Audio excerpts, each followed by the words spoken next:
क्या पहचान, बहुजन समाज पार्टी जिंदाबाद, जिंदाबाद जिंदाबाद, बहुजन समाज पार्टी जिंदाबाद, जिंदाबाद जिंदाबाद, एक पार्टी जिंदाबाद, जिंदाबाद, एक पार्टी जिंदाबाद। सांसद के सम्मान में, सांसद के सम्मान में आप आगे बढ़ो, हम आपके साथ हैं, आप आगे बढ़ो, हम आपके साथ हैं, आप संघर्ष करो, आप संघर्ष करो। बाबा साहब डॉक्टर भीमराव अम्बेडकर अमर रहे, बाबा साहब डॉक्टर भीमराव अम्बेडकर अमर रहे, भगत सिंह कांशीराम साहब अमर रहे, भगत सिंह कांशीराम साहब अमर रहे। एएसपी की क्या पहचान, एएसपी की क्या पहचान, एएसपी की क्या पहचान। बैंकवाली महतो जिंदाबाद, बैंकवाली महतो जिंदाबाद, बैंकवाली महतो जिंदाबाद। आप आगे बढ़ो, आप आगे बढ़ो, आप संघर्ष करो, आप संघर्ष करो। बहुजन समाज पार्टी जिंदाबाद, बहुजन समाज पार्टी जिंदाबाद, बहुजन समाज पार्टी जिंदाबाद।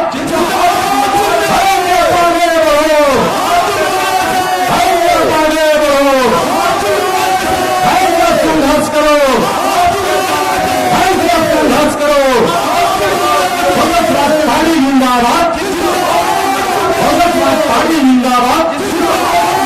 बहुजन समाज पार्टी जिंदाबाद, बैंकवाली महतो जिंदाबाद, बैंकवाली महतो जिंदाबाद। आप आगे बढ़ो, आप आगे बढ़ो, आप संघर्ष करो, आप संघर्ष करो। संसद के सम्मान में, संसद के सम्मान में बहुजन समाज पार्टी जिंदाबाद, बहुजन समाज पार्टी जिंदाबाद, बहुजन समाज पार्टी जिंदाबाद, बैंकवाली महतो जिंदाबाद, बैंकवाली महतो जिंदाबाद। आप आगे बढ़ो, आप आगे बढ़ो, आप संघर्ष करो, आप संघर्ष करो। बैंकवाली महतो जिंदाबाद, बैंकवाली महतो जिंदाबाद, बैंकवाली महतो जिंदाबाद, बैंकवाली महतो जिंदाबाद, बैंकवाली महतो जिंदाबाद। आप आगे बढ़ो, आप संघर्ष करो। संसद के सम्मान में, संसद के सम्मान में, संसद के सम्मान में आप आगे बढ़ो। बैंकवाली महतो जिंदाबाद, बैंकवाली महतो जिंदाबाद, बैंकवाली महतो जिंदाबाद, बैंकवाली महतो जिंदाबाद। आप आगे बढ़ो। संसद के सम्मान में, संसद के सम्मान में, संसद के सम्मान में।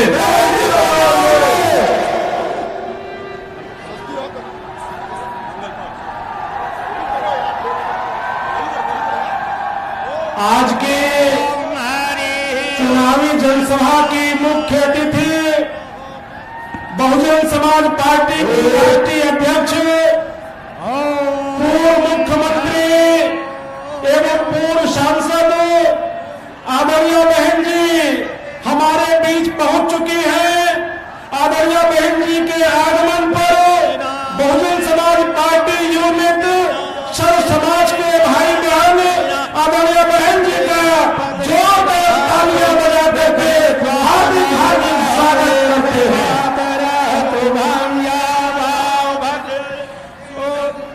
आदरणीय बहन जी के स्वागत में ओम हरे ओम स्वस्ति नः इंद्रो वृद्धश्रवा स्वस्ति नः पूषा विश्ववेदाः स्वस्ति नः आदरणीय बहन जी के स्वागत में लोकसभा के प्रत्याशी श्री प्रथमेश प्रकाश मिश्रा जी पार्टी का चुनाव चिन्ह हाथी सप्रेम भेंट करके सम्मान करते हैं श्री प्रथमेश मिश्रा जी। साथ में उनकी माता जी भी हैं। उनकी पत्नी भी है।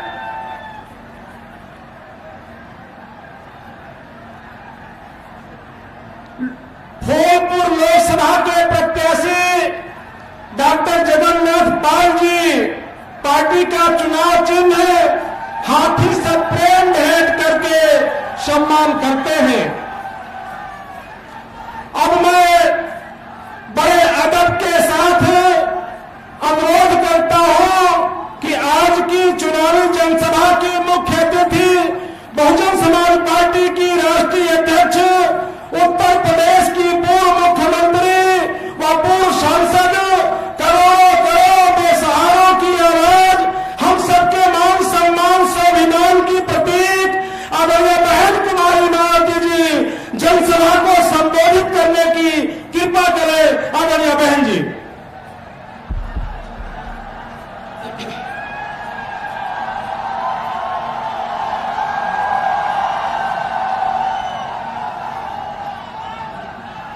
बीएसपी की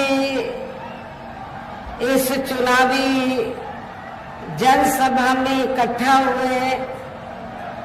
पार्टी के सभी छोटे बड़े पदाधिकारी एवं कार्यकर्तागण, आज आप लोग देश में व यहाँ आपके उत्तर प्रदेश स्टेट में भी लोकसभा के लिए हो रहे आम चुनाव में अपनी पार्टी के उम्मीदवारों के समर्थन में,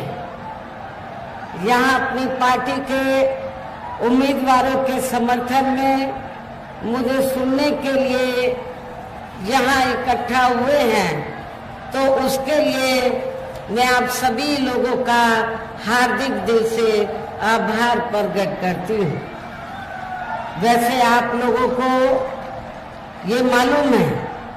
कि हमारी पार्टी कांग्रेस, बीजेपी व अन्य किसी भी विरोधी पार्टी तथा गठबंधन आदि के साथ मिलकर नहीं, बल्कि अकेले ही अपनी पार्टी के बलबूते पर पूरी तैयारी व दमदारी के साथ ये चुनाव लड़ रही है। इसके साथ ही हमने टिकट बंटवारे के मामले में भी सर्व समाज के लोगों को उचित भागीदारी दी है, जिनको कामयाब बनाने के लिए अपनी पार्टी के लोग पूरे जी जान से लगे हैं। हालांकि आज यहाँ आपकी इकट्ठा हुई अपार भीड़ व भीड़ के जबरदस्त जोश को भी देखकर अब मुझे भी ये काफी हद तक भरोसा हो गया है कि पिछली बार की तरह इस बार भी आप लोग अपने प्रदेश से यहाँ लोकसभा चुनाव में अपनी पार्टी का बेहतर रिजल्ट जरूर लाएंगे। इसके लिए अब मैं आप लोगों का ध्यान कुछ जरूरी बातों की तरफ दिलाना चाहती हूँ, और इस संबंध में विशेषकर मैं कांग्रेस, बीजेपी व इनके अन्य सभी सहयोगी दलों के बारे में ये कहना चाहूंगी कि आजादी के बाद शुरू में केंद्र व देश के काफी राज्यों में भी ज्यादातर सत्ता यहाँ कांग्रेस पार्टी के हाथों में ही केंद्रित रही है, किंतु इनकी अधिकांश मामलों में रही गलत नीतियों एवं गलत कार्य प्रणाली आदि की वजह से ही फिर इस पार्टी को केंद्र व काफी राज्यों की भी सत्ता से बाहर होना पड़ा है, तथा यही स्थिति इनकी सहयोगी पार्टियों की भी बनी रही है, जिसके कारण ही फिर पिछले कुछ वर्षों से भारतीय जनता पार्टी व इनके सहयोगी दल केंद्र एवं काफी राज्यों की भी सत्ता में काबिज हो गए हैं, लेकिन इनकी भी ज्यादातर रही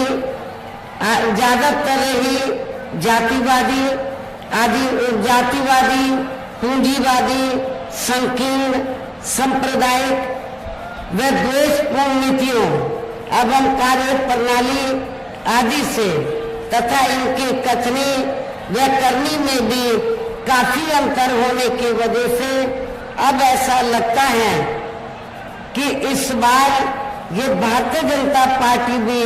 केंद्र की सत्ता में आसानी से वापस आने वाली नहीं है,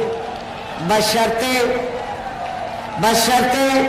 यदि ये चुनाव इस बार फ्री एंड फेयर होता है तथा आम चर्चा के मुताबिक वोटिंग मशीनों में भी कोई गड़बड़ी आदि नहीं की जाती है। और वैसे भी इस बार चुनाव में इनकी कोई भी पुरानी एवं नई चल रही नाटकबाजी, जुमलेबाजी व गारंटी आदि काम में आने वाली नहीं है, क्योंकि अब देश की जनता काफी हद तक इस बात को समझ चुकी है कि इनकी पार्टी ने अब तक देश के विशेषकर गरीबों, कमजोर तबकों, मध्यम वर्गीय एवं अन्य मेहनतकश लोगों को जो इन्हें अच्छे दिन दिखाने के असंख्य प्रलोभन भरे वायदे किए हैं तथा अनेकों हवाई व कागजी गारंटी आदि भी दी है, तो उनका जमीनी हकीकत में अभी तक इन्होंने लगभग 1/4 हिस्सा भी कार्य पूरा नहीं किया है, बल्कि इसके स्थान पर इनका ज्यादातर समय व ताकत भी यहाँ इनके अपने चहेते रहे बड़े बड़े पूंजीपतियों एवं धन्ना सेठों को ही ज्यादा से ज्यादा माला माल व धनवान आदि बनाने में तथा उन्हें हर स्तर पर छूट देने व बचाने में ही लगी रही है, जिनके अधिकांश आर्थिक सहयोग से ही ये पार्टी व अन्य पार्टियां भी अपना संगठन चलाती हैं तथा चुनाव आदि भी लड़ाती हैं, जिसका काफी कुछ खुलासा बॉन्ड की आई रिपोर्ट से भी हो जाता है। इस संबंध में वैसे आप लोगों को ये मालूम है कि अभी कुछ दिन पहले माननीय सुप्रीम कोर्ट ने इस मामले को काफी गंभीरता से लेते हुए तो केंद्र की सरकार के ऊपर दबाव बनाया, उनको निर्देशित किया, उनको लिखित नोटिस जारी किया। क्या किया कि आप उस रिपोर्ट का खुलासा करें, तो जिस रिपोर्ट में बॉन्ड की पूरी रिपोर्ट है और जिस रिपोर्ट में ये वर्णित है कि किस पार्टी ने कितना पैसा बॉन्ड के जरिए इस देश के बड़े बड़े पूंजीपतियों व धन्ना सेठों आदि से लिया। जब रिपोर्ट आई तो आपको ये जानकर आपको लगा होगा कि इस रिपोर्ट में बीएसपी तो किधर नहीं है। जब रिपोर्ट आई तो रिपोर्ट में कांग्रेस, बीजेपी व जो अन्य और विरोधी पार्टियां हैं, तो रिपोर्ट से ये खुलासा हुआ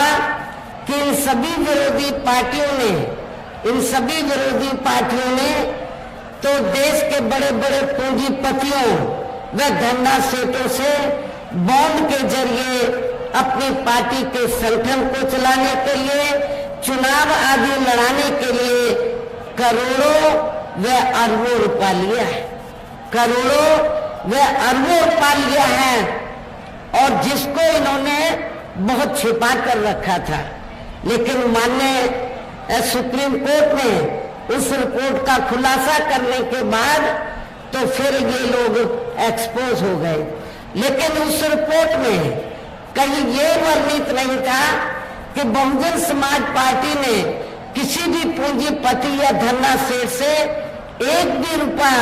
अपनी पार्टी के संगठन को चलाने के लिए या चुनाव आदि लड़ाने के लिए लिया है। इससे ये स्पष्ट है कि हमारी पार्टी पूरे देश में अपनी पार्टी के संगठन को चलाने के लिए व चुनाव आदि लड़ाने के लिए इस देश के बड़े बड़े पूंजीपतियों व धन्ना सेठों से पैसा नहीं लेती है, बल्कि अपने कार्यकर्ताओं के जरिए मेंबरशिप द्वारा, अपने कार्यकर्ताओं के जरिए मेंबरशिप द्वारा वे मेरे जन्मदिन के मौके पर भी थोड़ा थोड़ा धन इकट्ठा करके और चुनाव के मौके पर भी अपने कार्यकर्ताओं से ही थोड़ा थोड़ा धन इकट्ठा करके तो हमारी पार्टी चुनाव लड़ाती है, संगठन आदि को चलाती है। इसलिए आप लोगों को जब भी कोई ये जिम्मेवारी दी जाती है तो आप लोग खुशी खुशी से जिम्मेवारी को निभाते हैं। मुझे इसके लिए आप लोगों के ऊपर बहुत ज्यादा गर्व है। और जब ये रिपोर्ट आई होगी तो आप लोगों ने सीना तान के कहा होगा, देखो हमारी बहन जी ने किसी भी बड़े पूंजीपति और धन्ना सेठ से अपनी पार्टी के संगठन को चलाने के लिए या चुनाव आदि लड़ाने के लिए पैसा नहीं लिया है, जबकि इसमें सारी पार्टियां एक्सपोज हो गई थी। ये भी आप लोगों को मालूम है। इसके साथ ही अब ऐसा लगता है, इसके साथ साथ यहाँ मैं ये भी कहना चाहूंगी कि अब ऐसा लगता है कि कांग्रेस पार्टी की तरह ही बीजेपी ने भी केंद्र की तमाम सरकारी जांच एजेंसियों का ज्यादातर राजनीतिकरण ही कर दिया है। इसके अलावा देश के किसान वर्ग भी वर्तमान बीजेपी की सरकार में शुरू से ही अपनी विभिन्न समस्याओं को लेकर काफी ज्यादा दुखी व परेशान रहे हैं और अभी भी हैं। जबकि यूपी में 4 बार हमारी पार्टी की रही सरकार ने उनके हितों का भी हर स्तर पर विशेष ध्यान रखा है। और आप लोगों को ये मालूम है, जब जब उत्तर प्रदेश में बीएसपी के नेतृत्व में सरकार बनी तो हमारी पार्टी की सरकार ने तो उत्तर प्रदेश के अंदर जो किसान भाई हैं तो किसानों को खेती करने के लिए समय से तो उनको सुविधाएं दी, सस्ते साधन उपलब्ध कराए और जब उनकी फसल तैयार होकर आई तो उनकी फसल का भी हमारी सरकार ने उचित दाम दिया है, जो अब आपको होता हुआ नजर नहीं आ रहा है। इतना ही नहीं बल्कि केंद्र में पूर्व की रही कांग्रेसी सरकार की तरह ही वर्तमान भाजपा सरकार में भी इनकी जातिवादी, हीन, सांप्रदायिक एवं पूंजीवादी सोच व नीतियों के चलते ही पूरे देश में सर्व समाज में से खासकर गरीबों, दलितों, आदिवासियों, पिछड़े वर्गों, मुस्लिम एवं अन्य धार्मिक अल्पसंख्यक समाज के लोगों का भी पूर्ण रूप से विकास व उत्थान आदि नहीं हो सका है। और इस संदर्भ में वैसे आप लोगों को ये मालूम है कि पूरे देश में यहाँ दलितों,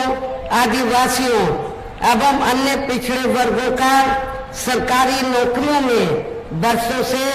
अधूरा पड़ा आरक्षण का कोटा भी अभी तक पूरा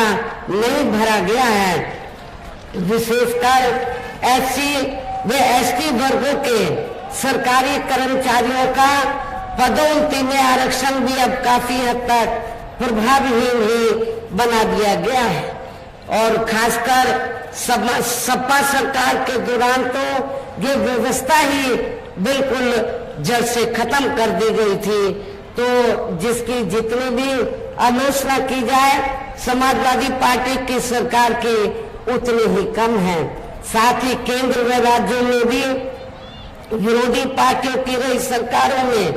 इन सभी वर्गों को प्राइवेट सेक्टर में आरक्षण दिए जाने की व्यवस्था किए बिना ही इनकी सरकारों के ज्यादातर सरकारी कार्य अब प्राइवेट सेक्टर के जरिए ही इनके बड़े बड़े पूंजीपतियों व धन्ना सेठों आदि को ही दिए जाने के कारण अब इनको पूरे देश में आरक्षण का बहुत कम ही लाभ मिल पा रहा है। इसी प्रकार इनका अन्य और मामलों में भी शोषण में उत्पीड़न आदि होना अभी तक भी बंद नहीं हुआ है। इनके साथ साथ मुस्लिम व अन्य धार्मिक अल्पसंख्यक समाज के लोगों की भी हालत हर स्तर पर यह काफी ज्यादा खराब व दयनीय बनी हुई है, जिसका काफी कुछ खुलासा सच्चर कमेटी की रिपोर्ट में भी किया गया है। इतना ही नहीं बल्कि पिछले कुछ वर्षों से केंद्र व अधिकांश राज्यों में भी बीजेपी व आरएसएस की सरकारों के चलते हुए अब इनका विकास एवं उत्थान आदि होना भी काफी हद तक बंद सही हो गया है। आए दिन इन पर खासकर हिंदुत्व की आड़ में हो रही जनजाति भी यह काफी ज्यादा चरम सीमा पर पहुंच चुकी है। इनके साथ साथ अपर कास्ट समाज में से विशेषकर गरीब लोगों की भी हालत हमें कोई खास अच्छी नजर नहीं आती है। और यहाँ मैं ये भी कहना चाहती हूँ, जब भी यहाँ उत्तर प्रदेश में समाजवादी पार्टी सत्ता में रही है या वर्तमान में भारतीय जनता पार्टी की सरकार चल रही है, लेकिन इन दोनों पार्टियों की सरकारों में जो अपर कास्ट समाज में से जो गरीब लोग हैं वो सभी दुखी रहे हैं, लेकिन जो ब्राह्मण समाज है वो सबसे ज्यादा दुखी रहा है। उनका हर स्तर पर शोषण व उत्पीड़न आदि बड़े पैमाने पर हुआ है। और इतना ही नहीं, अपर कास्ट समाज में से इन दोनों पार्टियों की सरकारों में सपा व बीजेपी की सरकार में तो इन अपर कास्ट समाज में से तो केवल जो सामंती लोग हैं वो ही खुशी रहे हैं। और सामंतवादियों ने बड़े पैमाने पर,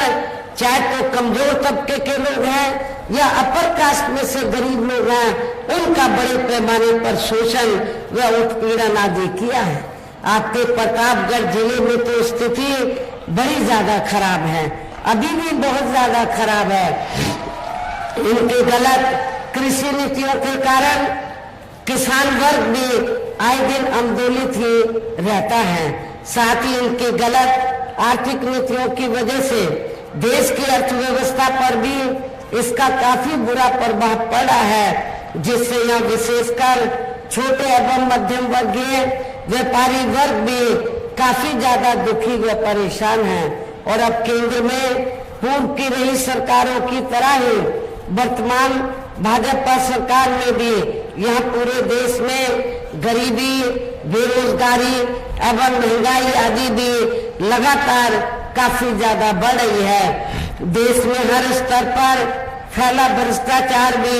अभी तक खत्म नहीं हुआ है। ऐसे में अब आप लोगों को देश में हो रहे लोकसभा चुनाव में कांग्रेस, बीजेपी व इनकी सहयोगी पार्टियों को भी केंद्र की सत्ता में आने से जरूर रोकना है, जिनकी गलत नीतियों व गलत कार्य प्रणाली आदि को आप लोग काफी हद तक आजमा भी चुके हैं। ऐसी स्थिति में अब ये विरोधी पार्टियां इस चुनाव में भी किस्म किस्म के साम, दाम, दंड, भेद आदि अनेकों हथकंडे इस्तेमाल करके केंद्र की सत्ता में आने की पूरी कोशिश में लगी हैं, जिनसे अपनी पार्टी के लोगों को हर स्तर पर काफी ज्यादा सावधान रहना है। और इस मामले में विरोधी पार्टियां अपने अपने पक्ष में हवा बनाने के लिए खासकर मीडिया, ओपिनियन पोल व सर्वे आदि का जो बड़े पैमाने पर इस्तेमाल कर रही हैं, तो उनसे भी अपनी पार्टी के लोगों को बिल्कुल भी गुमराह नहीं होना है। इसके साथ ही विरोधी पार्टियों के विभिन्न रूपों में जारी किए गए इनके हवाई व प्रलोभन भरे चुनावी घोषणा पत्रों एवं वायदेवादी के बहकावे में भी अपनी पार्टी के लोगों को कतई भी नहीं आना है, जिन्हें ये पार्टियां चुनाव खत्म होने के बाद ज्यादातर अमल में नहीं लाती हैं। और अब जिन पर से देश की जनता का अधिकांश विश्वास ही उठ गया है, ये खास वजह है कि हमारी पार्टी किसी भी चुनाव में अपनी पार्टी का कोई भी चुनावी घोषणा पत्र आदि जारी नहीं करती है। वैसे भी हमारी पार्टी किसी भी मामले में कहने में बहुत कम बल्कि कार्य करके दिखाने में ही ज्यादा विश्वास रखती है। और इस बात का सबसे बड़ा सबूत ये है कि उत्तर प्रदेश में 4 बार हमारी पार्टी के नेतृत्व में रही सरकार ने चुनाव में अपनी पार्टी के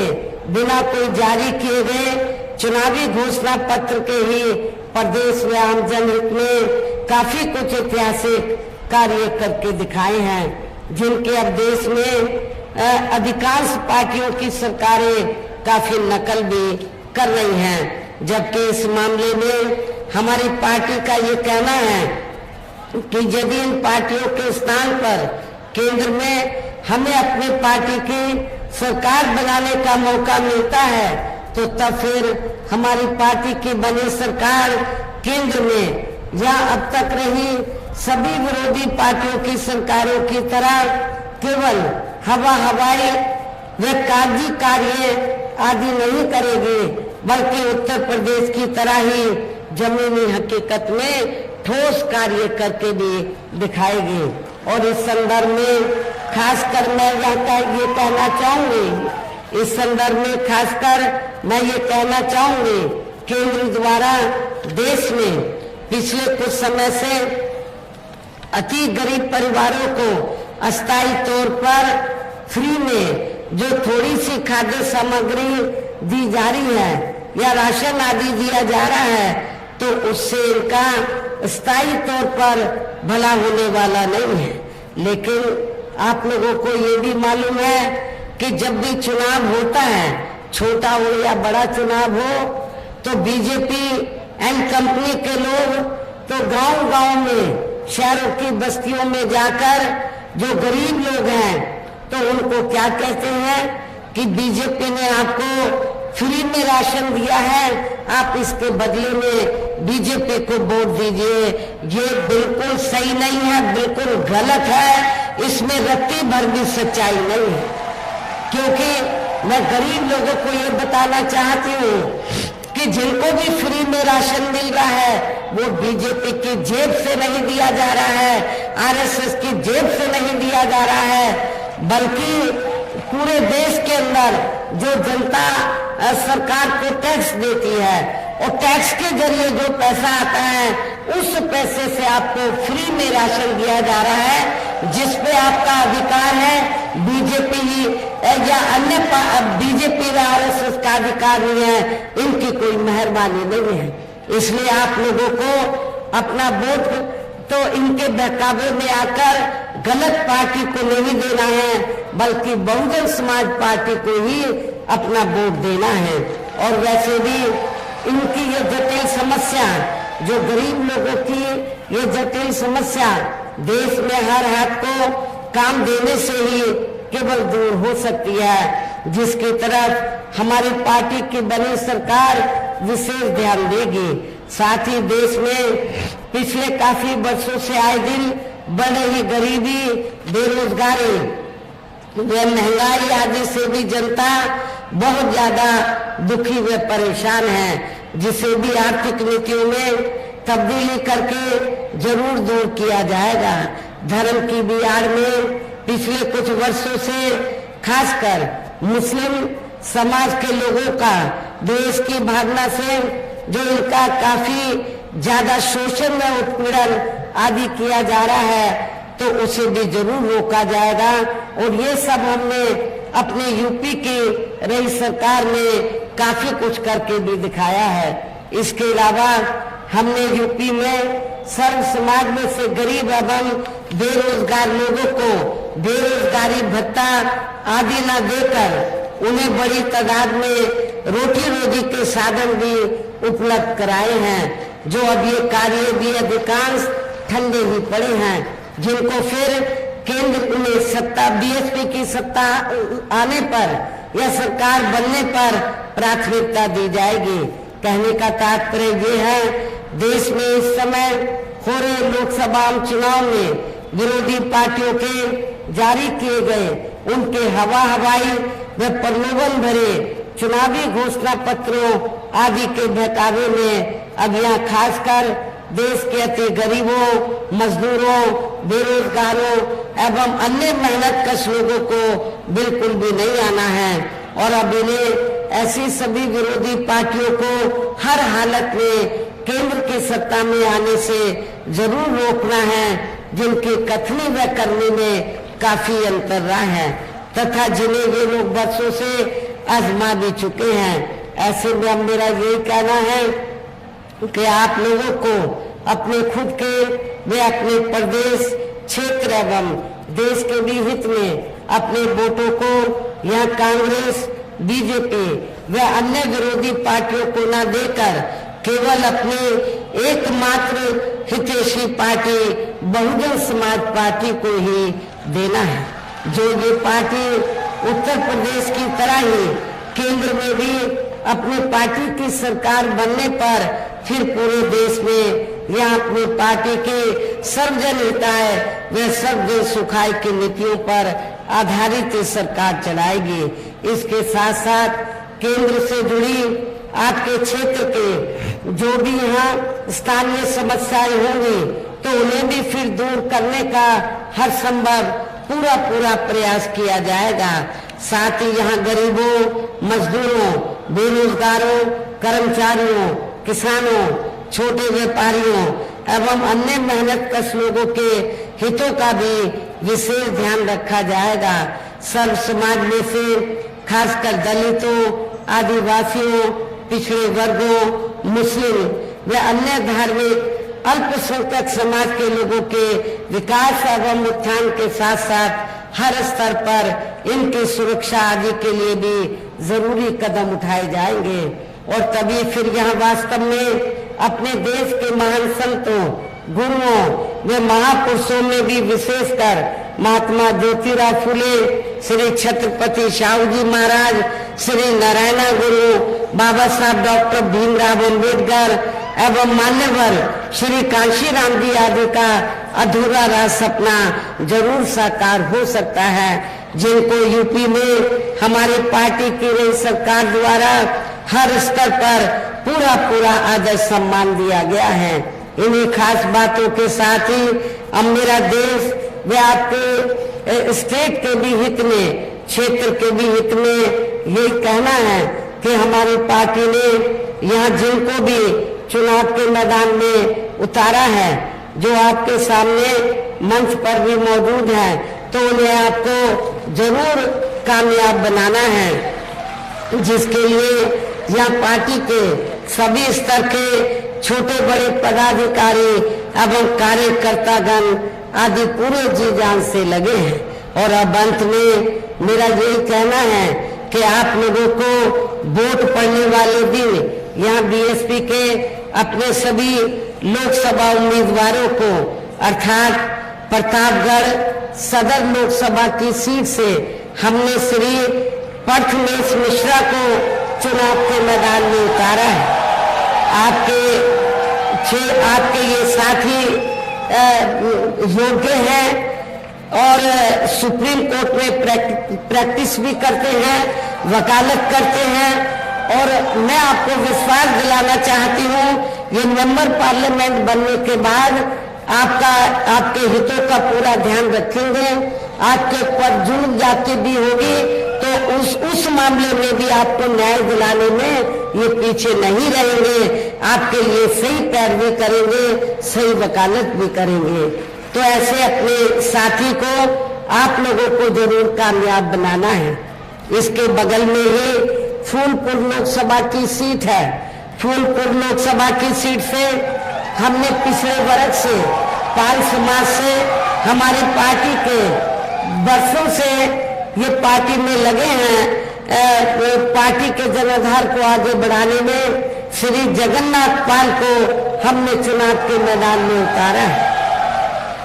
जिन्होंने 2020 में आकर यहाँ के प्रतापगढ़ जिले में भी खासकर पाल समाज को जोड़ने का पूरा प्रयास किया है। पूरे इलाहाबाद मंडल में ये पार्टी संगठन के कार्य में पूरे जी जान से लगे रहे हैं, तो इनको हमने चुनाव के मैदान में उतारा है। तो इनको भी आप लोग फूलपुर लोकसभा क्षेत्र के लोग जरूर कामयाब बनाएंगे। इलाहाबाद सदर लोकसभा की सीट से हमने पिछड़े वर्ग से श्री रमेश सिंह पटेल को हमने चुनाव के मैदान में उतारा है। तो जो पटेल समाज के लोग हैं, मेरी आप लोगों से दरखास्त है कि आप लोगों को सबसे ज्यादा बढ़ावा मौका पूरे यूपी में बहुजन समाज पार्टी ने दिया है। तो आप लोगों को इस बात को भी ध्यान में रखकर अपने उम्मीदवार को जरूर कामयाब बनाना है। कौशाम्बी जो सुरक्षित लोकसभा की सीट है, इस सीट की तो कुछ सीटें आपके प्रतापगढ़ जिले में आती है, कुछ विधानसभा की सीटें। तो हमने इस सीट से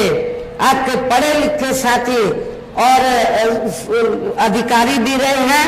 जिनको गरीब लोगों की सेवा करने का काफी अनुभव भी है। श्री शुभ नारायण को हमने चुनाव के मैदान में उतारा है।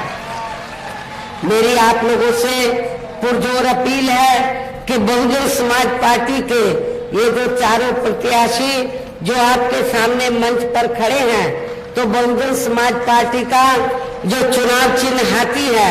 हाथी चुनाव चिन्ह के सामने वाले बटन को दबाकर इनको भारी वोटों के अंतर से जरूर कामयाब बनाना है, विजयी बनाना है। इस खास अपील के साथ ही अब मैं अपनी बात यही समाप्त करती हूँ। जय भीम, जय भारत।